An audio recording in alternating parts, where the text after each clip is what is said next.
جلوس ہوتا تھا تو مجھے یاد ہے کہ ایک جیپ ہوتی تھی اور جیپ کے اوپر میں بیٹھا ہوتا تھا. میں کتے کو ذرا تھپڑ مارتا تو کتا ٹاؤں کرتا. تو پورا مجمع جو ہے نا یوب کتا ہے یوب کتا. بھٹو صاحب کسی بھی لیڈر کا پوسٹر دیکھتے ہیں بینر دیکھتے ہیں ایسی تیسی پھیرتے تھے اور یعنی گالیوں کی حد تک اور برا بھلا.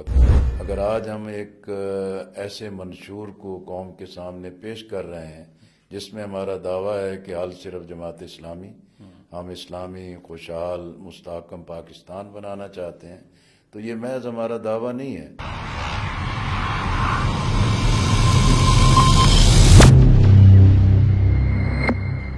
بسم اللہ الرحمن الرحیم. رب اشرح لی صدری ویسر لی امری واحلل عقدۃ من لسانی یفقہوا قولی. السلام علیکم ناظرین، میں ہوں احتشام الرحمان اور یوتھ اسٹوڈیو پوڈ کاسٹ میں آپ کو خوش آمدید کہتے ہیں. ایک ایسی شخصیت میرے سامنے ہے، ان سے گفتگو کا آغاز کرنے سے پہلے ان کا کچھ مختصر تعارف آپ کے سامنے کروانا چاہوں گا، آپ کے سامنے رکھنا چاہوں گا. 9 دسمبر 1952 کو مظفر گڑھ میں پیدا ہوئے اور عملی زندگی میں آنے سے پہلے انہوں نے طلبہ سیاست میں قدم رکھا. اور آپ کو بتائیں کہ 1970 میں اسٹوڈنٹ پالیٹکس میں وہ آتے ہیں، پھر 1976 میں طلبہ یونین کے صدر منتخب ہوتے ہیں. اس کے بعد 1977 سے 78 تک اسلامی جمعیت طلبہ پاکستان کے ناظم اعلیٰ رہے اور پھر جماعت اسلامی میں وہ قدم رکھتے ہیں، سیکرٹری جنرل جماعت اسلامی بنتے ہیں مئی 2009 سے 27 اپریل 2019 تک. پھر متحدہ مجلس عمل کے سیکرٹری جنرل بھی رہتے ہیں 27 اپریل 2019 سے 21 مئی 2019 تک. اور اس کے بعد 21 مئی 2019 سے نائب امیر جماعت اسلامی پاکستان کی جو ہے ذمہ داری ان کے کندھوں پر ہے. اور جذبہ ایمانی سے بھرپور لیکن انتہائی نفیس شخصیت، جی ہاں بالکل آپ صحیح پہچانے، نائب امیر جماعت اسلامی پاکستان جناب محترم لیاقت بلوچ صاحب میرے سامنے تشریف فرمائے. لیاقت بلوچ صاحب السلام علیکم. السلام علیکم جی احتشام صاحب، کیسے مزاج آپ کے؟ خیریت سے ہیں؟ جی الحمد. اچھا، یوتھ اسٹوڈیو پوڈ کاسٹ سب سے پہلے جو کہ ہم نے یہ یوتھ کے لیے اور اپنی لیڈرشپ کا ہم ان کے سامنے رکھنا چاہ رہے ہیں تعارف بھی، تو ہمیں بتائیے گا کہ مظفر گڑھ سے منصورہ تک کا سفر بچپن کیسا گزرا، اسلامی جمعیت طلبہ میں کیسے آنا ہوا، اور پھر جماعت اسلامی کی نائب امارت تک کا جو سفر ہے وہ میں چاہتا ہوں کہ ہماری یوتھ کو جو ہے وہ آپ کے بارے میں کچھ معلومات حاصل ہوں. جی بسم اللہ الرحمن الرحیم. احتشام صاحب بہت شکریہ، اور یوتھ پوڈ کاسٹ کی پوری مینجمنٹ کا، ٹیم کا، خاص طور پہ جی یوتھ کے نوجوانوں کا بہت شکریہ. ظاہر ہے کہ بھی اس وقت تو ڈیجیٹلائزیشن کا دور ہے جی، اور ڈیجیٹل جو انفارمیشن فلو ہے وہ بہت ہی اہمیت رکھتا ہے. تو یہ ایک بہت ہی اچھا انیشیٹو ہے اور جس کے ذریعے بہت شکریہ. لوگوں تک ایک صحیح بات بھی پہنچے گی اور کنوے کرنا بھی آسان ہوگا. انشاءاللہ. جیسے آپ نے کہا کہ میں ملتان مظفر گڑھ سے میرا تعلق ہے، تو پرائمری ایجوکیشن بھی میری ملتان اور مظفر گڑھ سے ہے. پھر میرے والد، میں 7ویں کلاس میں تھا ان کا انتقال ہو گیا تھا. ہماری والدہ اسکول ٹیچر تھیں.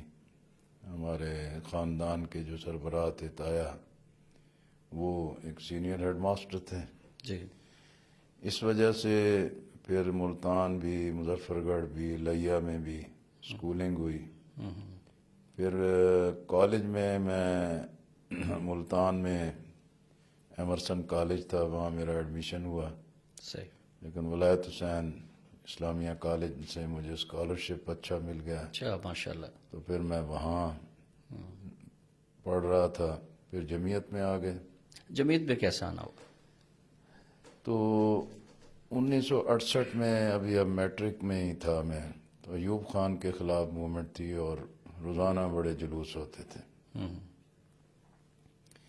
تو ہم بھی ذرا شرارتی تھے، اور جیسے شرارتی بچوں کا گروپ بن جاتے ہیں. ویسے اتنی سنجیدہ شخصیت، بچپن میں اتنی شرارتی تھی؟ شرارتی ان معنوں میں کبھی ایکٹیویٹی، اچھا. یعنی کھیل میں بھی اور بھاگ دوڑ میں بھی اور جفا کشی میں بھی. ماشاءاللہ.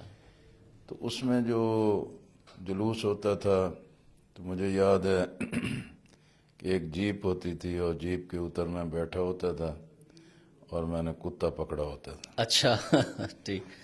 تو میں کتے کو ذرا تھپڑ مارتا تو کتا ٹاؤں کرتا تو پورا مجمع جو ہے نا یوب کتا ہے یوب کتا ہے. اچھا، وہ کتا آپ خصوصی طور پہ ساتھ لے کر آتے تھے؟ بس ایسے ہی جیسے احتجاج اور نفرت کا ایک اظہار تھا نا جی. اچھا. نعرہ یہی ہوتا تھا نا جی. تو پھر اس کے بعد گرفتاری ہو گئی. اسی وجہ سے؟ ہاں، میٹرک میں ہی. تو پہلی گرفتاری میں میری وہیں ہوئی. پھر ویسے تو 34 مرتبہ جیلوں میں بھی، تھانوں میں بھی، نظر بندیاں بھی، اس طریقے سے یہ سارا معاملہ رہا. پھر میں جب اسلامی جمعیت طلبہ میں آیا 71 میں. اچھا، آپ کو کسی نے دعوت دی یا خود ہی آپ متاثر تھے اسلامی جمعیت طلبہ میرے سے، ساتھ مودودی صاحب کی سوچ سے؟ ایک تھے طاہر حسین اطہر مرحوم، ہم اکٹھے پڑھتے تھے. انہوں نے بورڈ ٹاپ کیا تھا، لیکن میرے بھی اچھے نمبر تھے، لیکن پوزیشن اس کی تھی. ماشاءاللہ. ٹھیک. تو پھر ہم اکٹھے ہی رہتے تھے، اکٹھے ہی بھاگ دوڑ ہوتی تھی. لیکن وہ مجھ سے پہلے کہیں اسلامی جمعیت طلبہ سے متاثر ہوئے. اچھا. پھر کہیں وہ مجھے لے جاتے، گپ شپ کرتے کہ دیکھیں یار ہم ایسے ہی مولانا مودودی کے خلاف لگے رہتے ہیں، کچھ دیکھنا چاہیے، پڑھنا چاہیے، لیکن کچھ پڑھے نہیں. مطلب پہلے آپ مولانا مودودی صاحب کے خلاف ہوتے تھے، خلاف بات کرتے تھے، ان کی خیر سوچ سے وہاں متاثر نہیں تھے؟ بھٹو سے بھی متاثر تھے. اچھا. یعنی یہاں تک تھا، یعنی ایک ٹرننگ پوائنٹ تھا کہ بھی ذوالفقار علی بھٹو ملتان آئے، کیونکہ گرفتاری اور ہنگامے اور آگے پیچھے جیسے ہم چل رہے تھے تو اس وقت ایک پاپولیرٹی موجود تھی. تو جب آئے تو بھٹو نے ملتان میں ایک دن میں 8 بڑے جلسے اور کار میٹنگز تھی، وہ کینڈیڈیٹ بھی تھے. اچھا. ٹھیک. تو پھر وہ جس جیپ میں تھے اس کو ساجد پرویز چلا رہے تھے، بھٹو آگے بیٹھے تھے. پچھلی جو 3 سیٹیں تھیں، ایک میں مصطفیٰ کھر تھے، درمیان میں میں تھا، اچھا. اور ایک طرف آوان تھے ملتان کے. میں نے دیکھا کہ بھی بھٹو صاحب کسی بھی لیڈر کا پوسٹر دیکھتے ہیں، بینر دیکھتے ہیں تو بس ایک ایسی تیسی پھیرتے تھے، اور اچھا. یعنی گالیوں کی حد تک اور برا بھلا کہنے کی. میرے مائنڈ میں یہ آیا کہ بھی نیشنل لیڈر کو ایسا نہیں ہونا چاہیے، اور قومی لیڈر کا یہ ایک ایسا ہی روش اور رویہ نہیں ہونا چاہیے. مطلب یہ ٹرننگ پوائنٹ تھا؟ ٹرننگ پوائنٹ تھا، لیکن اظہار میں نہیں کر رہا تھا. اچھا. اس سے پہلے قضا کلامی کے بعد اس سے پہلے متاثر کیوں تھے آپ بھٹو صاحب سے؟ میرا خیال ہے کہ بھی وہاں لیفٹ کی تنظیم NSF تھی، تو وہ بہت ایکٹیو تھے لوگ، اور جس کی وجہ سے روا روی میں ہی ہم اچھا. کہ بھی سرخ ہے، ایشیا سرخ ہے، لیکن کوئی بہت زیادہ نظریاتی نہیں، لیکن اپنی اس ایکٹیویٹی کی وجہ سے یا ان لوگوں کی فعالیت اور ان کے رابطوں کی وجہ سے، مطلب ایشیا سرخ سے پھر ایشیا سبز کی طرف آ گئے ماشاءاللہ سے. یعنی نعرے بازی تھی نا جی. تو اسی میں ہی اسلامی جمعیت طلبہ کے روز ظفر اقبال صاحب، اللہ ان کی صحت دے، سلامتی دے، آمین. ایک ڈاکٹر حفیظ انور صاحب تھے، فوت ہو گئے، اللہ ان کی مغفرت کرے. انہوں نے ایک رابطہ رکھا ہوا تھا، ملاقاتیں کرنا، کوئی نہ کوئی پمفلٹ دینا، لیکن میں پڑھتا نہیں تھا. اچھا. باہر سے لے کے رکھ لینا، لیکن وہ باتیں اچھی کرتے تھے. کبھی کبھی نماز پڑھنا شروع کر دی. اچھا. پھر یہ ہوا کہ وہاں ایک سٹال ہوتا تھا بکس کا، جس میں اخبار بھی آتے تھے. تو پھر کبھی کبھی میں وہاں چلا جاتا تو وہاں بیٹھ کے کچھ دیکھ لیتا. مطالعہ کرتے تھے اخبارات؟ وہیں انہوں نے مجھے کہا کہ بھی یہاں طلبہ کا ایک کانفرنس ہو رہی ہے، تو اس میں بھی آپ شریک ہوں. میں نے کہا ٹھیک ہے. اور اس عرصے میں انہوں نے بھی پھر رابطے شروع کیے ہوئے تھے. تو بس ان کے ساتھ میں گیا تو اسلامی جمعیت طلبہ کا اجتماع تھا ملتان میں. اچھا. ٹھیک. اکتوبر 71 میں. ٹھیک. 71 کی بات تھی. تو بس میں وہاں جمعیت میں شامل ہو گیا. مطیع الرحمان نظامی شہید اس وقت ناظم اعلیٰ تھے. باقی بھی بڑی ایک ٹیم آئی ہوئی تھی اس پاکستان سے، تو بڑے ولولہ تھا ان میں، بڑے پرجوش لوگ تھے، بس اس کے بعد یہ سفر اور جو ہے بڑا امپیکٹ تھا. جی. تو بس وہ شامل ہوا. اس کے بعد پھر میں نے مولانا مودودی مرحوم کا جو شہادت حق ہے، سلامتی کا راستہ ہے، دین حق ہے، یہ کتابچے پڑھے. پھر شورش کاشمیری کی کتاب پس دیوار زندہ پڑھی. تو اس طرح بس پھر چل سو چل جمعیت میں پختہ ہوتے گئے. پھر آپ ناظم اعلیٰ بھی ماشاءاللہ رہے. اس یعنی حوالے سے میں بتائیے. ملتان میں جمعیت کا سیکٹری بھی رہا اور اس کے ساتھ ساتھ پھر ناظم بھی ہوا. پھر تسنیم عالم منظر جمعیت کے ناظم اعلیٰ تھے، وہ مظفر آباد میں دریائے نیلم میں ڈوب کر شہید ہو گئے. تو اس وقت جو پنجاب کے ناظم تھے ظفر جمال بلوچ مرحوم، ان کو قائم مقام ناظم اعلیٰ ان کی جگہ بنا دیا گیا، شورا نے الیکٹ کر لیا. جی. تو شورا میں ہی مجھے ملتان سے پنجاب کا نگران اور پھر ناظم بنا لیا گیا. تو اس طرح پھر ملتان سے میں یہاں آ گیا، صحیح. یہاں گورنمنٹ کالج میں، پھر گارڈن کالج میں، اور پھر واپس میں نے گریجویشن ملتان سے کی. اچھا ناظرین، نائب امیر جماعت اسلامی پاکستان محترم لیاقت بلوچ صاحب کے ساتھ ان کی نجی زندگی کے حوالے سے بھی، سیاسی زندگی کے حوالے سے اور عملی زندگی کے حوالے سے بھی بڑی مفید گفتگو کا سلسلہ جاری ہے، جیسے یقیناً آپ کی معلومات میں بھی اضافہ ہوگا. لیکن یہاں وقت ایک بریک ہے، بریک کے بعد دوبارہ حاضر ہوتے ہیں. ویلکم بیک ناظرین. نائب امیر جماعت اسلامی پاکستان محترم لیاقت بلوچ صاحب ہمارے ساتھ تشریف فرمائے. لیاقت بلوچ صاحب، اسلامی جمعیت طلبہ کے حوالے سے آپ بتا رہے تھے، ناظم اعلیٰ بھی رہے. کچھ ایسے واقعات ہوتے ہیں جو انسان کو یاد رہ جاتے ہیں، اور نوجوان آپ کو دیکھ رہے ہیں، جمعیت کے نوجوان بھی میں دیکھ دو رہے ہیں. چیزیں آپ کو بتاؤں گا. ظاہر ہے انٹرویو میں ایک محدود وقت ہوتا ہے جی. کہ میں جب یہ گرفتاری ہو گئی اور اس کے بعد پھر میٹرک کے امتحان ہو گئے، ایوب خان کی جو خلاف موومنٹ تھی، اور 70 کے پھر الیکشن بھی ہو گئے. تو میں فرسٹ ایئر میں تھا، لیکن اس کے ساتھ ساتھ جو کالونی ٹیکسٹائل مل ملتان تھی، اس میں بھی میں ایک بدلی ورکر کی حیثیت سے بھی وہاں کام کرتا رہا. اچھا. تو ظاہر ہے گھر کی بھی ضرورت تھی، اور یہ بھی تھا کہ بھی شرارتوں سے بھی بچیں اور کوئی کام بھی کریں. تو وہاں ڈبل ڈیکر ایک بس چلتی تھی، اس سے تو میں جاتا تھا. پھر واپسی پہ کرایہ بچانے کے اس میں وہاں سے جو 10 کلومیٹر یا 12 کلومیٹر تھی، وہ پھر شام کو رات کو واپس پیدل اچھا. ریلوے لائن کے ساتھ پھر گھر آنا. لیکن میں جو اس بنیاد کی جو بات آگے بڑھانا چاہ رہا ہوں کہ پھر میں جب اسلامی جمعیت طلبہ میں آیا تو پھر میری ISSB میں کلیئر کیا اور GD پائلٹ میری سلیکشن ہوئی. اچھا ماشاءاللہ. لیکن جمعیت نے مجھے کہا کہ بھی آپ نہ جائیں. اچھا، پاک فضائیہ کو جوائن نہ کریں. میں نے جوائن نہیں کیا. اس کے بعد پھر جب میں نے ماسٹر کر لیا، پنجاب یونیورسٹی صدر تھا، تو میری باسٹن یونیورسٹی امریکہ میں میس کمیونیکیشن PhD کا ایڈمیشن ہو گیا. اچھا ماشاءاللہ. تو یہ 79 میں الیکشن ہوا تو جماعت اسلامی میاں طفیل محمد مرحوم اللہ مغفرت کرے، آمین.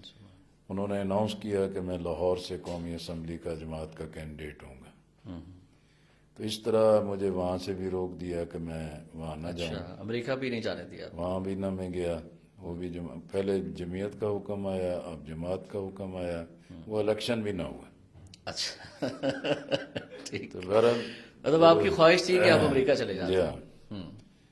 تو پھر یہ ہے کہ بھی میں لاء میں شروع کیا جسٹس شیخ خضر ایاز صاحب ان کے ساتھ، لیکن میری طبیعت نہیں مانی کہ بھی یہ وکالت کی جائے. اچھا.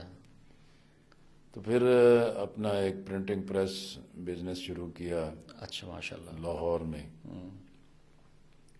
پھر جسارت کا لاہور سے نکالنے کا ایک فیصلہ ہوا. تو یہ 5 مال بلڈنگ مال روڈ پہ جو بلڈنگ، پھر وہاں سے خبریں شروع ہوا تھا. پہلے وہ ہم نے جسارت کے لیے بنائی تھی. اچھا ماشاءاللہ. پھر اسی کو سیل کیا جماعت نے.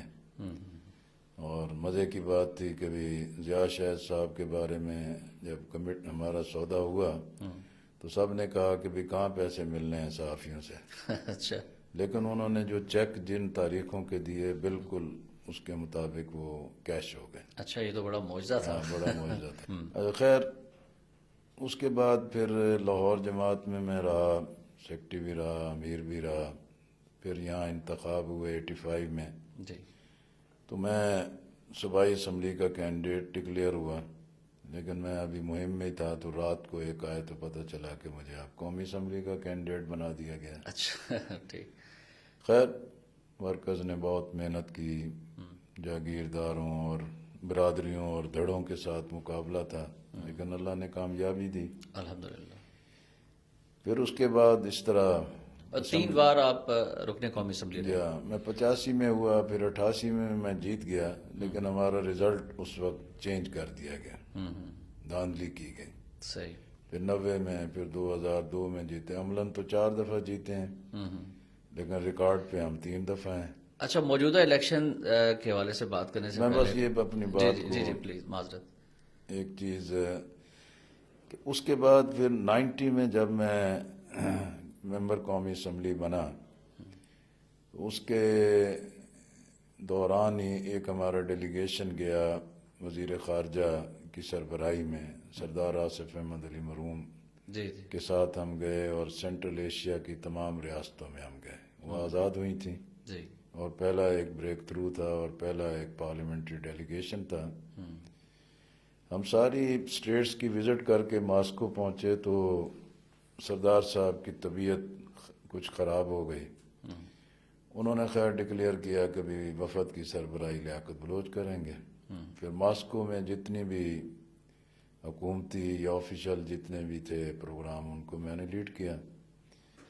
آخر میں جو ہے کہ آنے سے پہلے ایک پاکستان کی ٹیکسٹائل مصنوعات کی نمائش تھی ماسکو میں, اور بیشتر بڑی ٹیکسٹائل ملز وہاں آئی ہوئی تھیں, اور ظاہر ہے ایک نیا ایونیو تھا, اور لوگ بڑے بزنس کے لیے وہاں آئے ہوئے تھے. جب ہم سب ہوٹل میں لابی میں آ گئے تو پھر انہوں نے میسج بھیجا کہ میری طبیعت ٹھیک نہیں ہے, تو اس وفد کی سربراہی بھی, افتتاح بھی آپ ہی نمائش کا جا کے میں ہی کروں. اچھا. یعنی جو نقطہ ہے اس میں کہ بھی جب ہم وہاں پہنچے تو سب سے پہلے جس مل مالک نے ہمارا استقبال کیا اور آگے بڑھ کے میرے گلے میں ہار ڈالے, یہ وہی مل مالک تھے کہ جس میں میں ایک ورکر کی حیثیت سے کام کر رہا. اچھا ماشاء اللہ. یعنی یوتھ کے لیے یہ ہے کہ بھی ایک نظریاتی کمٹمنٹ ہو, وفاداری ہو, مقصد سے لگن ہو, اور اسی کے مطابق آپ چلیں تو اللہ تعالیٰ آپ کو ریوارڈ دیتا ہے, اس کی بڑا موقع دیتا ہے. بالکل صحیح. دوسرا ایک دلچسپ جو پنجاب یونیورسٹی میں بلا مقابلہ صدر منتخب ہو گیا, لیکن ذوالفقار علی بھٹو وزیر اعظم تھے, تو یہاں سے میسیجز گئے ہوں گے, تو ذوالفقار علی بھٹو نے میسج دیا کہ میں کل لاہور مجھے آنا ہے. ویسے آ رہے تھے وہ, جی. تو آپ وائس چانسلر سے کہا کہ آپ یہ اناؤنس نہ کریں. تو ڈاکٹر خیرات ابن رسا مرحوم جو تھے وائس چانسلر تھے, جی. اور اعتزاز آسن صاحب جو تھے کہ بحیثیت صوبائی وزیر یہ اسٹوڈنٹ افیئرس کو دیکھ رہے تھے. اچھا. تو وہ جو ہم جیت چکے تھے, ہم جلوس نکال رہے تھے, لیکن دوسری طرف رزلٹ اناؤنس نہیں کیا جا رہا تھا. تو ایک ہنگامہ تھا یونیورسٹی میں. تو خیر ہم نے اعتزاز آسن صاحب کے ساتھ رابطہ کیا, بھی آپ اسٹوڈنٹ افیئرس کے ہیں, یہ ہمارے ساتھ زیادتی ہو رہی ہے. تو انہوں نے وائس چانسلر سے رابطہ کیا یا آئے اور ان سے آ کے پوچھا کہ بھی ایکچوئل کیا ہے. انہوں نے کہا بھی لیاقت بلوچ جیت چکے ہیں. اچھا. اور لیکن ہمیں پرائم منسٹر ہاؤس سے منع کیا گیا ہے کہ بھی نتیجہ اناؤنس نہیں کرنا. ٹھیک. خیر اعتزاز آسن صاحب نے ہماری بھی بات سنی, پھر ایڈمنسٹریشن کی بھی بات سنی. اس کے بعد کہا کہ بس ٹھیک ہے, لیگلی یہ جیت چکے ہیں تو ان کی اناؤنسمنٹ کر دیں. صحیح. وائس چانسلر ہچکچا رہے تھے, لیکن اعتزاز آسن نے کہا کہ نہیں, میں منسٹر ہوں. انہوں نے کہا ہمیں پرائم منسٹر سے کلوایا جائے. خیر انہوں نے دباؤ ڈالا, ہماری اناؤنسمنٹ ہو گئی. اچھا, ویری گڈ. اگلے دن ذوالفقار علی بھٹو لاہور آئے, تو اعتزاز آسن صاحب کا ہی اپنا بتانا ہے کہ بھی وہ استقبالی لائن میں کھڑے تھے. جب ان کے پاس پہنچے تو ذوالفقار علی بھٹو انہیں ہاتھ ملائے بغیر آگے چلے گئے. اچھا. یعنی انہوں نے ناراضگی کا اظہار کیا. خیر بعد میں بھی صحیح. یعنی یہ بھی ایک دلچسپ صورت تھی کہ بھی نوجوان اس وقت بالکل ایک کمٹمنٹ کے ساتھ کھڑے رہے, اور جو ہم جیت گئے اور پھر اس کی اناؤنسمنٹ ہوئی اور الحمدللہ ایک خدمت کی. لیاقت بلوچ صاحب، طلبہ یونین اب کیوں نہیں ہے اور آپ سمجھتے ہیں کہ ہونی چاہیے؟ اور طلبہ یونین جو ہے خاص طور پہ ان کے انتخابات بھی ہونے چاہیے. جب ہم سیاسی شعور کی بات کرتے ہیں، نوجوانوں کی بات کریں، پاکستان کی ہر سیاسی جماعت یہ بات کرتی ہے، لیکن طلبہ یونین کے انتخابات کی جب بات آتی ہے تو پیچھے ہٹ جاتے ہیں کہ نہیں جی طلبہ کو سیاست میں نہیں آنا چاہیے. اصل میں دیکھیں نا، جہاں تک ایک اصولی بات ہے کہ 18 سال ووٹر کو قومی انتخابات میں تو ووٹ دینے کا حق حاصل ہے، لیکن جہاں ان کی گرومنگ ہونی چاہیے، تربیت ہونی چاہیے، پولیٹیکل میچورٹی آنی چاہیے ٹریننگ اس کے ہونی اندر سے. چاہیے، میچور ہوں، وہاں ان کے لیے بندش ہے. دوسرا اس میں یہ ہے کہ بھئی اسلامی جمعیت طلبہ جس نے سویپ کیے الیکشنز اور ملک کے بیشتر یونیورسٹیز میں، بیشتر کالجز میں الیکشن جیتا اور پھر خدمت کی اور اپنی بہت ہی جڑیں مضبوط کی. جی. اس کے مقابل میں اور تنظیمیں بھی موجود تھیں. این ایس ایف ایک بڑی تنظیم تھی. این ایس ایف میں تقسیم ہوئی تو لاہور میں این ایس او بن گئی. اچھا. پھر پیپلز اسٹوڈنٹ فیڈریشن بنا دی گئی. اس طریقے سے لیفٹ کی ایک تقسیم کی وجہ سے ان کی قوت میں ایک دراڑ پڑی. صحیح. دوسرا یہ تھا کہ جب مسلم لیگ جیت گئی ضیاء الحق کے دور میں، جی. تو مسلم لیگ نے بھی مسلم اسٹوڈنٹ فیڈریشن کو ریوائیو کیا اور ان کو پوری سرپرستی کی. رائٹ. جس طرح ذوالفقار علی بھٹو نے پیپلز اسٹوڈنٹ فیڈریشن کی سرپرستی کی، جی. سندھ میں بھی، پنجاب میں بھی، کے پی میں بھی، بلوچستان میں بھی. لیکن جب ایک مصنوعی طریقے سے ان کو کھڑا کیا گیا تو وہ بھی سٹینڈ نہ کر سکے، اختلافات کا شکار ہو گئے. رائٹ. اسی طرح مسلم اسٹوڈنٹ فیڈریشن کو بھی ایک پوری بیکنگ اور سرپرستی دی گئی، لیکن جب ایک کوئی ویژن نہیں تھا، کوئی مقصد نہیں تھا، کوئی کمٹمنٹ نہیں تھی، کوئی نظریہ نہیں تھا، الٹیمیٹلی ان کے اندر بھی بڑی دراریں پڑیں اور بہت ایک کرمنل راستے پر چل نکلے. ایگزیکٹلی. تیسری طرف یہ تھا کہ بھی جو قوم پرست تنظیمیں تھیں ان کے اندر بھی ایک تقسیم در تقسیم پیدا ہو گئی، جس کی وجہ سے تعلیمی اداروں کے اندر ایک جھگڑا، لڑائی ایک از خود پیدا ہو گئی. ٹھیک. مطلب اور تصادم کی کیفیت کچھ پیدا اس کو ہوئی. بڑھا دیا گیا، کچھ ایک دو مرڈر بھی ہوئے، جس کو سامنے رکھتے ہوئے ان قوتوں کو موقع مل گیا، وہ کالجز یونیورسٹیز کی انتظامیہ بھی، سول بیوروکریسی بھی اور سول ایڈمنسٹریشن بھی، صحیح. اور پھر اس کے ساتھ ساتھ وہ اسٹیبلشمنٹ جو ایک کلب کی صورت میں ہے کہ جو ملک کی سیاست اور جمہوریت پہ قابض رہنا چاہتی ہیں. جی. تو انہوں نے یہی سمجھا کہ بھی یہ جو نرسری ہے جہاں سے پروڈکشن ہے ایک نئی لیڈرشپ کی اور ایک روایتی لیڈرشپ کا ایک توڑ پیدا ہو رہا ہے، تو یہ ساری چیزوں نے مل جل کے جو ہے کہ اسٹوڈنٹ یونین کا خاتمہ کروایا. اب عملاً ہم دیکھیں کہ بھی جیسے ہم ایم ایم اے میں تھے، جی. اب ہم اس پوزیشن میں تھے کہ ہم کم از کم کے پی میں الیکشن کروا سکتے تھے، لیکن کیوں لیکن نہیں ہو سکے، اس لیے کہ ہمارے پارٹنر نہیں چاہتے تھے، جمعیت علماء اسلام نہیں چاہتی تھی.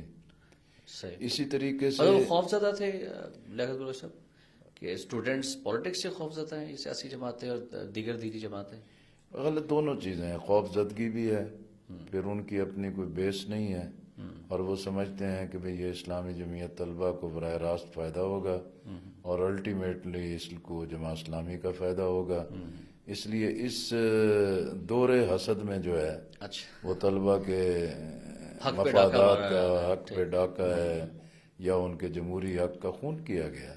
ٹھیک. اور میں سمجھتا ہوں کہ یہ ایک بہت ہی نان سیریس اور ایک غیر جمہوری ایٹیچیوڈ ہے پولیٹیکل پارٹیز کا اور نیشنل لیڈرشپ کا کہ وہ اس طرف توجہ نہیں دے رہے.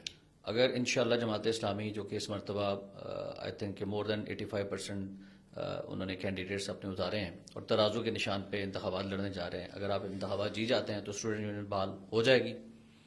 دیکھیں، اگر اللہ تعالیٰ ہمیں موقع دیتا ہے تو ہم تو کمیٹڈ ہیں کہ بھی ایک پورے اخلاق، ضابطے اور ایک پورے وقار کے ساتھ طلبہ کے جمہوری حقوق کو بحال کریں گے، طلبہ یونینز کو بحال کریں گے.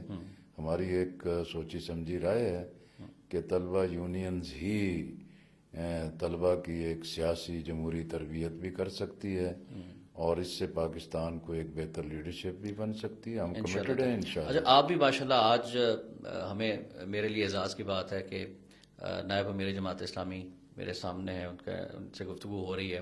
آپ بھی نیچے سے اسٹوڈنٹ یونین سے پھر آئے اور آج نائب امیر ہیں. تو دو حلقوں سے آپ الیکشن کنٹیسٹ کرنے جا رہے ہیں. لاہور کے 2 حلقے ہیں اور وہاں سے اس سے پہلے آپ 3 مرتبہ قومی اسمبلی کے رکن بھی رہ چکے ہیں. تو ہمیں یہ بتائیے گا کہ یوتھ جو ہے وہ کتنی امپورٹنٹ ہے ان انتخابات کے اندر، اور جماعت اسلامی کا منشور جو ہے وہ یوتھ کے لیے کیا پروگرام لے کر آ رہا ہے؟ کیا ڈفرنس ہے پی ٹی آئی کے منشور کے اندر، نون لیگ کا منشور ہے، پیپلز پارٹی کا جو یوتھ کے لیے منشور ہے، اور جماعت کا جو منشور ہے اس میں؟ دیکھیں احتشام صاحب کہ نوجوان تو ہر تحریک میں اور ہر دور میں بہت ہی ایک جوہری کردار ادا کرتے ہیں. وہ نبی اکرم صلی اللہ علیہ وسلم کی تحریک انقلاب ہو، اس میں نوجوانوں کا بڑا کردار تھا. بے شک. خود قیام پاکستان کی تحریک کو دیکھیں تو قائد اعظم اور خود علامہ اقبال نے نوجوانوں کو جس طرح ابھارا جی، اور اس تحریک میں نوجوانوں کا بڑا کردار تھا. اور آج بھی ہم دیکھیں، ذوالفقار علی بھٹو پاپولر ہوئے تو یوتھ بالکل پلٹی ہوئی تھی. اسی طرح نواز شریف جو اینٹی بھٹو سیاست کی بنیاد پہ ان کو ابھارا گیا تو ان کے ساتھ بھی بڑی یوتھ موجود تھی. اسی طرح اب عمران خان صاحب ہیں، ان میں اپنی شخصیت کا گلیمر، کرکٹ کا ورلڈ کپ اور اس کے ساتھ ساتھ ان کی جو سرگرمیاں تھیں اس میں یوتھ کا بڑا رول تھا، خواتین کا بڑا رول تھا، سوشل میڈیا ایکٹیوسٹوں کا بڑا رول تھا. لیکن اس وقت جو ہے کہ ممکن ہے کہ منشور کے حوالے سے تو ساری پارٹیوں کے کچھ نکات آپس میں ایک جیسے ہی ہوں، ملتے جلتے ہیں. ہاں، کیوں میں یعنی اس کو پورے وثوق کے ساتھ کہہ سکتا ہوں کہ پچھلے 4-5 الیکشنز میں جماعت اسلامی نے یا متحدہ مجلس عمل نے یا اسلامی جمہوری اتحاد نے دستور بنائے، اور ان دستور بنانے کی تمام کمیٹیوں میں میں خود بھی موجود تھا، بلکہ تحریر کرنے میں بھی موجود تھا. جب ہم وہ منشور فلوٹ کر دیتے ہیں پھر باقی پارٹیاں اس کو فالو کرتی ہیں اور اسی طرز کا منشور بنا لیتی ہیں. مطلب جماعت کو فالو کیا ہے باقی سیاسی میرا جماعت خیال ہے کہ یوتھ کے منشور کے الفاظ کے چینج میں یوتھ کے لیے کہہ رہا ہوں جی یوتھ کے حوالے کہ 2 چیزیں ہیں. ایک تو یہ ہے کہ بھی جو اب پولیٹیکل پورا تجربہ ہے کہ بھٹو کا ایک یوتھ نے ایک پوری عمر اس میں لگائی، پھر نواز شریف کے ساتھ اس دور کے نوجوانوں نے اپنی عمر لگائی. اب یہ جو 22 سال کا ایک سفر عمران خان صاحب کا ہے، یا اب 26 سال ہو گئے، جی، تو اس میں بھی ایک یوتھ نے اپنا بڑا وقت گزارا ہے. بالکل صحیح. دوسرا یہ ہے کہ بھی پارٹیوں کا منشور ہے، بیانیاں دیکھیں، روٹی کپڑا مکان ہے، ایشین ٹائیگر بنانا ہے، 2 نہیں 1 پاکستان، اور انقلاب، تبدیلی کا نعرہ، اور کرپشن کا خاتمہ، اور دولت لوٹی واپس لانی ہے، اور IMF کے پاس نہیں جانا. لیکن یہ سارے تینوں اقتدار کے نتائج ایک جیسے ہیں. تو آج نوجوانوں کو یہ سمجھنا چاہیے کہ کیا یہ جو ایک زہریلی پولرائزیشن ہے کہ جس میں قوم کو تقسیم کر دیا گیا ہے، کیا ان نااہل لوگوں کو جن کو ہم نے بار بار آزما لیا ہے، پارٹیاں تو یہی ہیں، اور یہی لوگ پارٹیاں بدل کے، چولے بدل کے، لباس بدل کے پھر انہی کا حصہ بن جاتے ہیں اور انہی کی ٹکٹیں لے کے قوم پہ مسلط ہوتے ہیں. تو جماعت اسلامی کا یوتھ کے لیے اصل پیغام یہی ہے کہ آپ اس بات کو سمجھیں اور ہمارے اس پیغام کو پوری گہرائی کے ساتھ جانیں کہ بھئی باقی سب آزمائے گئے ہیں. جماعت اسلامی کو جب کبھی بھی موقع ملا ہے، جماعت اسلامی نے پرفارم کیا ہے، ڈیلیور کیا ہے.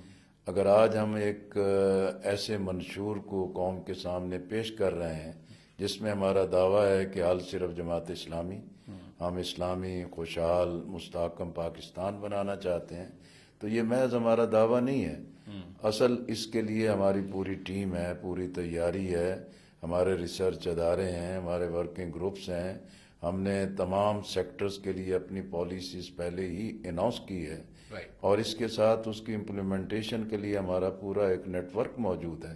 اس لیے میں نوجوانوں کو یہی پیغام دینا چاہتا ہوں کہ اب ہم تصورات کی دنیا سے باہر آئیں، خوابوں کی دنیا سے باہر آئیں، اور ایک پرجوش نعروں کی دنیا سے باہر آئیں، اور اس بات کو سمجھیں کہ ماضی میں بھی ماضی کی یوتھ کے مستقبل کو تباہ کیا، آج کی یوتھ اپنے مستقبل کو محفوظ کرے۔ لیاقت بلوچ صاحب، عمران خان صاحب کی غلطی کیا تھی، اور کیا آپ سمجھتے ہیں کہ یوتھ پاکستان کی جو ہے، جو ان کے پیچھے ابھی بھی ہیں، انہوں نے کیوں مایوس کیا، اور جو وعدے کیے تھے وہ کیوں پورے نہ کر پائے؟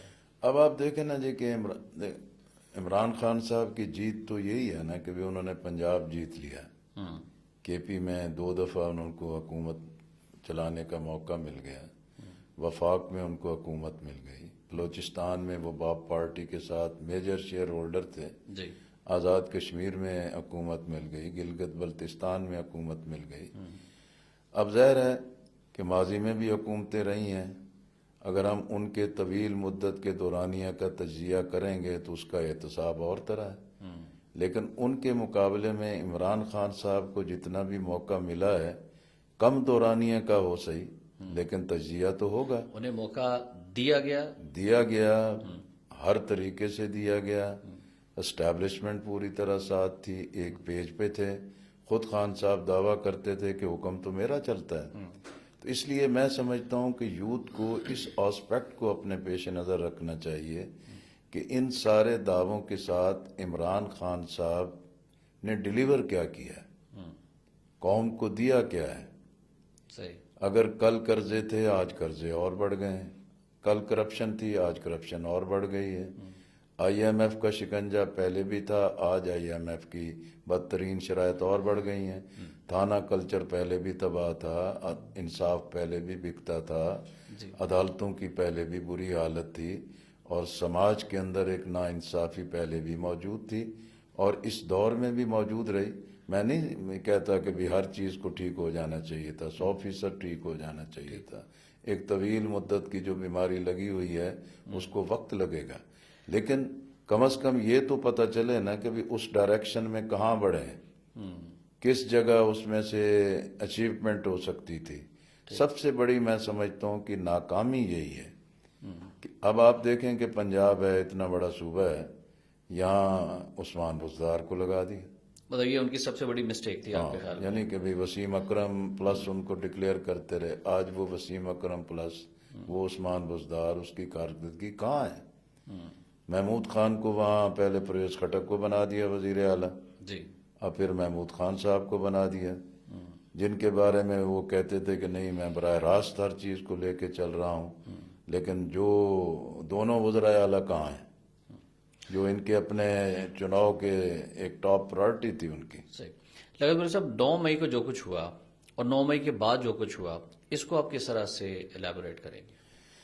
میرا خیال ہے جی کہ بھی یہ جو سیاست میں ایک تلخی، شدت، انتقام کا رویے پیدا ہو گئے ہیں، اور جس طرح یہ لوگ سمجھ بیٹھے تھے کہ بھی عمران خان بڑی ٹکا کے بات کرتا ہے جی، کڑاکے نکال دیتا ہے جی، اور عمران خان کی بات جو ہے نا کہ ٹھا کر کے سینے پہ لگتی ہے اور ماتھے پہ لگتی ہے، اس سے ایک بالکل رویے شدت پسند ہو گئے، توہین امیز ہو گئے، کسی کی کوئی عزت نہیں کرنی، کسی کی کوئی پرواہ نہیں کرنی، کسی کا کوئی لحاظ نہیں رکھنا، کوئی رواداری نہیں رکھنی۔ تو یہ جو سیاست کے اندر سے رواداری ختم ہوئی ہے، جی، اس نے حقیقت میں پاکستان کے لیے بڑی مشکلات پیدا کر دی ہیں، اور بڑا وقت لگے گا اس کی اصلاح کے لیے، اور یہ اتنا آسان نہیں ہوگا، آسان نہیں ہے۔ جی ہاں۔ اچھا لیاقت بلوچ صاحب، اسٹیبلشمنٹ کا جو رول ہے وہ بار بار ڈسکس ہو رہا ہے پاکستان کے اندر۔ نہیں، آپ کہہ رہے تھے نا 9 مئی کا، جی، 9 مئی کے یعنی بعد اسی کا جی، یہ شاخسانہ ہے نا، جب آپ پوری ٹیم کو آپ ایک جذباتی بنا دیں اور پوری ٹیم پر جو ہے کبھی ایک ماحول طاری کر دیں، جی، پھر اگر کسی مرحلے پر کوئی اس طریقے سے مس ہیپ ہوتا ہے تو پھر وہ چیزیں آؤٹ آف کنٹرول ہو جاتی ہیں. کیا عمران خان صاحب طیب اردگان بننا چاہتے تھے؟ اللہ کرے بن جاتے ہیں. نہیں، 9 مئی کا تو یہی پلاننگ ان کی لگ رہی تھی کہ وہ طیب اردگان کی طرح ٹینک آئے کہ ان کے سامنے لوگ لیٹ جائیں گے، وہ اس کو فالو کر رہے تھے، لیکن ایسا ہو نہیں سکا. اگر کہیں ایسا تھا کہ وہ بننا چاہتے تھے تو ضرور بنتے، ہمیں تو کوئی اس سے پریشانی نہ ہوتی. اب وہ کیا بننے لیکن یہ ہے کہ بھئی انہوں نے اگر وہ اچیو کرنا تھا تو اس کے مطابق تو نہ اپنی پارٹی بنائی، نہ افراد کو تیار کیا، اور نہ ہی اپنی پارٹی کے اندر ان چیزوں کو مستحکم کیا جن چیزوں کو وہ اچیو کرنا چاہتے تھے. اس لیے میں سمجھتا ہوں کہ 9 مئی کے حوالے سے کسی نے ٹریپ کیا ہے یا یہ خود ٹریپ ہوئے ہیں. لیکن میں سمجھتا ہوں ایک پولیٹیکل ورکر کی حیثیت سے کہ یہ جو ایک بیگیج تیار ہو رہا تھا تلخی کا، شدت کا، انتہا پسندی کا، اور سوشل میڈیا کے ذریعے ایک جھوٹ کو ایک پہاڑ بنانے کا، رائی کو پہاڑ بنانے کا، ریت کو ریگستان بنانے کا، یہ اس کا انجام ہے. اچھا، کہ جس کی وجہ سے وہ خود بھی ایک مشکل میں آ گئے ہیں، ریاست بھی مشکل میں آ گئی ہے، اور اسٹیبلشمنٹ کو بھی ایک اندھی طاقت مل گئی ہے. لیاقت صاحب، طیب اردگان تو نہیں بن سکے، کیا اب عمران خان صاحب کو ذوالفقار علی بھٹو بنایا جا رہا ہے؟ لیکن ہم تو سمجھتے ہیں کہ ذوالفقار علی بھٹو نہیں بنایا جانا چاہیے. ذوالفقار علی بھٹو کو جس طریقے سے ایک صورتحال سے دوچار کیا گیا تو پاکستان آج تک اس تلخی سے نہیں نکل سکا، اور پاکستان آج تک اپنے معاملات کو ایک ٹھیک ٹریک پر نہیں لا سکا. اور آج بھی محض ایک ریاست کی طاقت کے ساتھ اور ایک خواہش کی تکمیل کے لیے ایسا کوئی کام نہیں ہونا چاہیے کہ جس میں پھر طویل مدت تک پاکستان کسی مایوسی کی غار میں چلا جائے یا کسی بے اطمینانی کی کیفیات سے دوچار ہو جائے. تو بہرحال ہم تو اس چیز کے حق میں نہیں. اچھا لیاقت بلوچ صاحب، یوتھ کی ہم بات تو کرتے ہیں کہ مختلف سیاسی جماعتوں کے پیچھے یوتھ ہے، پی ٹی آئی جو ہے وہ یوتھ کو بڑا استعمال کر رہی ہے، لیکن جماعت اسلامی کیا کر رہی ہے یوتھ کے لیے؟ کیا پلان ہے کہ جماعت اسلامی یوتھ کو نوکریاں دے گی؟ جماعت اسلامی کی اپنی یوتھ جو ہے وہ بہت زیادہ بے روزگار ہے، ان کے لیے جماعت کیا کر رہی ہے؟ دیکھیں احتشام صاحب کہ جماعت اسلامی جو ہے، اب جیسے آپ انتخابات کو دیکھیں، انتخابات میں بھی جماعت اسلامی نے بڑی تعداد میں نوجوانوں کو قومی اسمبلی کی بھی، صوبائی اسمبلی کی بھی نشستوں پہ کھڑا کیا ہے. اس سے پہلے بلدیاتی انتخابات کی تیاری ہو رہی تھی تو بائی چوائس ہمارے پیش نظر تھا کہ نوجوان ہی آگے آئیں، نوجوانوں کی ایک ٹریننگ ہو اور وہ ایک خدمت کے محاذ کے ذریعے پھر قومی سیاست پر ابھریں. صحیح. ایک تو یہ ہمارا بالکل ایک کلیئر ویژن ہے. دوسرا یہ ہے کہ بھی ظاہر ہے یہ آئی ٹی کا زمانہ ہے، ڈیجیٹلائزیشن کا زمانہ ہے، اور اس اعتبار سے سافٹ ویئر انجینئرنگ کا اور اس میدان کے اندر ایک بڑے امکانات موجود ہیں. تو الحمدللہ پورے ملک میں بنو قابل کے نام سے نوجوانوں کی، یوتھ کی، بچوں کی، بچیوں کی، طلبہ اور طالبات کی آئی ٹی کی اسکل ڈیولپ کرنے کے لیے ایک بہت وسیع کام کیا جا رہا ہے. الٹیمیٹلی ہمارا ٹارگٹ ہے کہ ہم انشاءاللہ 10 لاکھ نوجوانوں کو آئی ٹی کے اس اسکل کے ساتھ ایکوپ کریں گے، فری کریں گے 10 لاکھ نوجوانوں کو، فری تربیت ابھی دیں گے تک بالکل مکمل فری ہے. کراچی میں کام ہو رہا ہے، لاہور میں کام ہو رہا ہے، اسلام آباد میں کام ہو رہا ہے، پشاور میں کام ہو رہا ہے. تو اس کامیاب تجربے کے بعد ہم اس کو پورے ملک میں لے جائیں گے، اور آئندہ چند سالوں میں 10 لاکھ نوجوان اس پورے پروسیس سے گزریں گے، جو ملک کی معیشت کے لیے بھی طاقت ہوگی، خود ان کے اپنے روزگار کے لیے بھی ایک بڑا ذریعہ ہوگا، اور اس طرح وہ اپنے گھر، خاندان اور مستقبل کے لیے بھی ایک بہت معاشی طاقت بنیں گے. یقیناً یہ بہت زبردست انیشیٹو ہے بنو قابل. اس کا آئیڈیا آیا کیسے پاکستان کے حوالے سے؟ دیکھیں یہ اجتماعی چیزیں ہوتی ہیں. جیسے کراچی میں کچھ لوگوں نے اس پہ کام کیا، پھر لاہور میں لوگوں نے کام کیا، پھر اسلام آباد میں کیا. اب چیز ایک جب پاپولر ہوتی ہے، کامیاب ہوتی ہے، ایک اچھا ڈیزائن سامنے آ جاتا ہے تو وہ خود اپنے راستے بھی بنا لیتی ہے. آپ سمجھتے ہیں کہ پاکستانی جو یوتھ ہے اس کے اندر بہت زیادہ ٹیلنٹ ہے، پوٹینشل ہے، اور جماعت اسلامی نے یہ جو پلیٹ فارم دیا ہے اس کو استعمال کرتے ہوئے پاکستان کی یوتھ، چاہے اس کا جماعت اسلامی سے تعلق ہے یا کسی بھی سیاسی جماعت سے تعلق ہے، وہ اس پلیٹ فارم کو یوز کرتے ہوئے اپنے فیوچر جو انڈیویئرز ہیں، جو کیریئر ہے اس کے حوالے سے وہ اچیومنٹس کر سکتی ہے؟ دیکھیں، پاکستان کی یوتھ میں بڑی صلاحیت ہے. اس کی وجہ کیا ہے کہ پاکستان کے نوجوانوں کی اکثریت اسلام سے محبت رکھتی ہے. بے شک ایسا ہی. نوجوانوں کی اکثریت پاکستان سے والہانہ عقیدت اور محبت رکھتی ہے، اور نوجوانوں کی اکثریت ایک باعزت زندگی اور باوقار مستقبل چاہتی ہے. اور یہ ان کی صلاحیتوں میں ایک بڑا پلس پوائنٹ ہے جو دنیا بھر کے نوجوانوں میں سے زیادہ اس کو ایک امتیازی مقام دیتا ہے. بالکل صحیح. اور اگر ان صلاحیتوں کو اور اس خداداد صلاحیتوں کو آپ ٹھیک طریقے سے سپورٹس کے میدان میں لے آئیں، سکل کے میدان میں لے آئیں، روزگار کے بہترین مواقع مہیا کر دیے ہیں، تو یہ نوجوانوں کی بہت بڑی خدمت ہے. اور جماعت اسلامی اس کو ایک قومی فریضہ سمجھ کے اپنی یوتھ کو، اپنے نوجوانوں کو ان کے مستقبل کی بہتری کے لیے یہ کام کر رہی ہے. 8 فروری کو الیکشن ہوتے دیکھ رہے ہیں آپ؟ دیکھیں جی، میں اپنے ہاں بھی ہمیشہ اس چیز کو کہتا رہتا ہوں کہ بھی اگر ملک میں آئین موجود ہے، عدالت موجود ہے اور ڈیموکریٹک ایک بیس موجود ہے اور مارشل لا نہیں آتا، تو پھر الیکشن کے علاوہ کوئی آپشن نہیں ہے. الیکشن ہونا چاہیے اور ہوگا. پاکستان کی عدلیہ اور پاکستان کی اسٹیبلشمنٹ صحیح کام کر رہی ہے؟ دیکھیں، میں تو سمجھتا ہوں کہ بھئی پاکستان کو چلانے کے لیے ہماری 3 بنیادی چیزیں ہیں.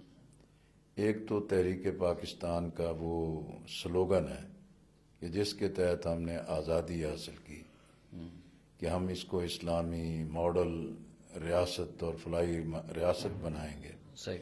دوسرا یہ ہے کہ بھی پاکستان کے بننے کے بعد ہمارے جو اکابرین تھے، تحریک پاکستان کے قائدین تھے، انہوں نے پہلی قانون ساز اسمبلی میں قرارداد مقاصد منظور کر لی جس میں ایک سمت کا تعین ہے. صحیح. دوسرا یہ تھا کہ اسلام کے بارے میں یہ ایک ابہام موجود تھا کہ بھی یہ بریلوی ہیں، شیعہ ہیں، سنی ہیں، دیوبندی ہیں، ان میں خود اتنی تقسیم ہے، کس کا اسلام لائیں. اکابر علماء کے 22 نکات بھی ایک قومی دستاویز کی حیثیت رکھتے ہیں. ایگزیکٹلی. پھر سب سے بڑھ کے پاکستان کا آئین ہے، 1973 کا دستور ہے جس پہ ایک نیشنل ڈاکومنٹ ہے، سب کا اور اتفاق. جماعت اسلامی کا بڑا اہم کردار ہے جی اس میں. جی. ساری پارٹیوں کا ہے. جماعت اسلامی کا تو ایک کمٹمنٹ کی بنیاد پر ایک بڑا رول ہے نا جی، ہر چیز میں رول ہے. ایگزیکٹلی. ٹھیک. لیکن یہ ہے کہ بھی میں سمجھتا ہوں کہ بھی فوج ہو، سول اسٹیبلشمنٹ ہو، سول بیوروکریسی ہو، وہ بھی آئین پہ، قانون پہ عمل نہیں کرتے، اپنے ڈومین سے باہر چھلانگے لگاتے ہیں اور اپنے آپ کو طاقتور اور بالادست بناتے ہیں اور عوام کو انسان نہیں سمجھتے، ایک غلامی جیسا اختیار کرتے ہیں.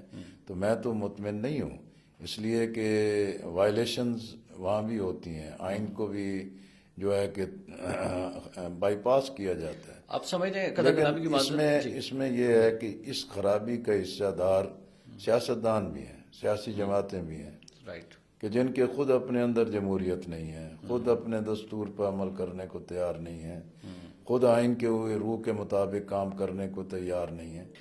2 حلقوں سے لاہور کے آپ کانٹیسٹ کر رہے ہیں، کون کون سے حلقے ہیں اور آپ کے حلقے میں جو لوگوں کے مسائل ہیں وہ کیا ہیں اور ان کو آپ کس طرح سے ایڈریس کر رہے ہیں؟ آپ کی کیمپین کیسے چل رہی ہے اور آپ یقین ہے آپ کو کہ انشاءاللہ اس مرتبہ آپ جیت جائیں گے یہاں سے؟ دیکھیں، میں تو ہمیشہ نتائج سے بے پرواہ ہو کے جماعت کے فیصلے کو تسلیم کرتا ہوں اور اس کے مطابق دن رات ایک کر دیتے ہیں. ماشاءاللہ.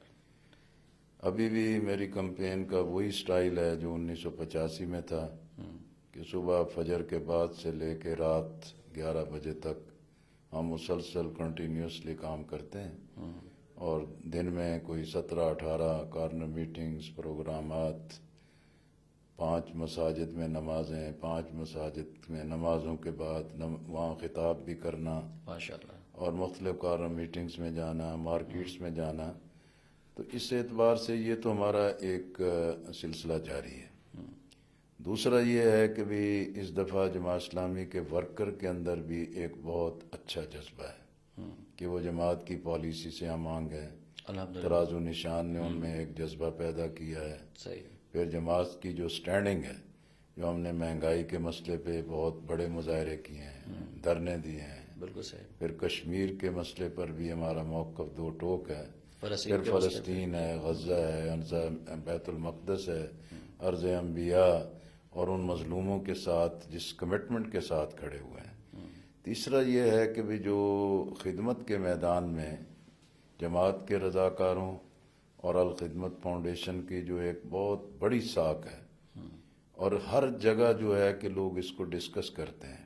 رائٹ. جماعت کے بارے میں ایک مثبت رائے کے ساتھ ساتھ اس کی جو خدمات ہیں، خاص طور پہ جماعت کے ورکرز نے کرونا کووڈ-19 کے دوران جو کام کیا ہے ایگزیکٹلی. کہ اپنے عزیزوں کو چھوڑ گئے تھے، اولاد اپنے والدین کو چھوڑ گئی تھی، لیکن جماعت کے کارکنان نے اپنی جان ہتھیلی پہ رکھ کے سارا رسک لے کے لوگوں کی خدمت کی، راشن پہنچائے، گھر گھر پہنچے، سپرے کیے، مساجد میں، مدارس میں، چرچوں میں، گردواروں میں اور گرجا گھروں میں، امام بارگاہوں میں بلا تفریق جو ہے پوری قوم کی خدمت کی ہے. لوگ اس کو تسلیم کرتے ہیں.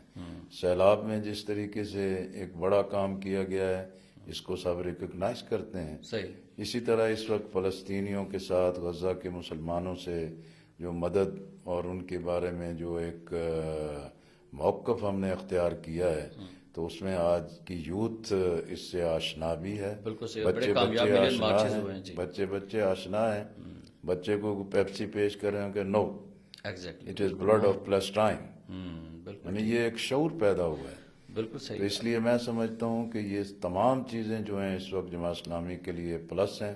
پھر سراج الحق صاحب جو مسلسل متحرک ہیں اور پورے ملک میں ہر جگہ موجود ہیں. کہیں بھی کوئی ایسا واقعہ ہوا ہے کہ جس سے قوم دکھی ہوئی ہے، متاثر ہوئی ہے، الحمدللہ سراج الحق صاحب اور ان کا سروے میں ماشاءاللہ پاپولیرٹی گراف بھی بہت اچھا ہے. اس میں وہ گھر بیٹھے تو پاپولیرٹی نہیں ہوتی نا، محنت ہے، میدان میں ہے، لوگوں کے ساتھ کھڑے ہیں، یوتھ ان کے ساتھ ہے. تو انشاءاللہ یہ جماعت کی پیش رفت ہے اور ہم آگے بڑھ رہے ہیں.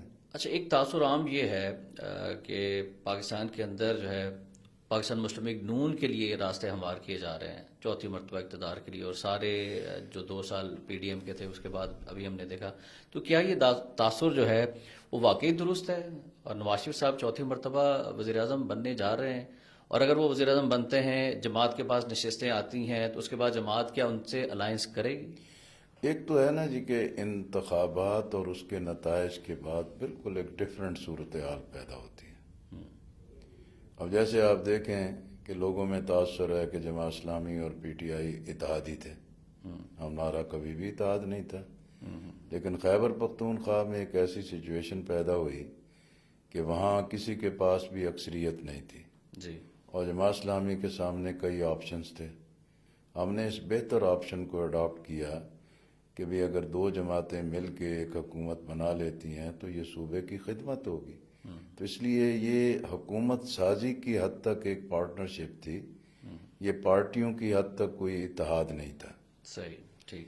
اسی طریقے سے اب جو آپ سمجھ رہے ہیں کہ بھی اس وقت کسی کو بہت زیادہ فیور کی جا رہی ہے، تو یہ ایک عام تاثر ہے عوام کے اندر. نہیں، عام تاثر نہیں، حقیقت بھی ہوگی. اچھا. لیکن ماضی میں بھی ایسا ہوا ہے. یعنی لاڈلا ہر دور میں بدلتا ہے اور لاڈلا ہر دور میں کچھڑ سے اتارا بھی جاتا ہے. ٹھیک. تو اس لیے نئے لاڈلے بھی بنائے جاتے ہیں.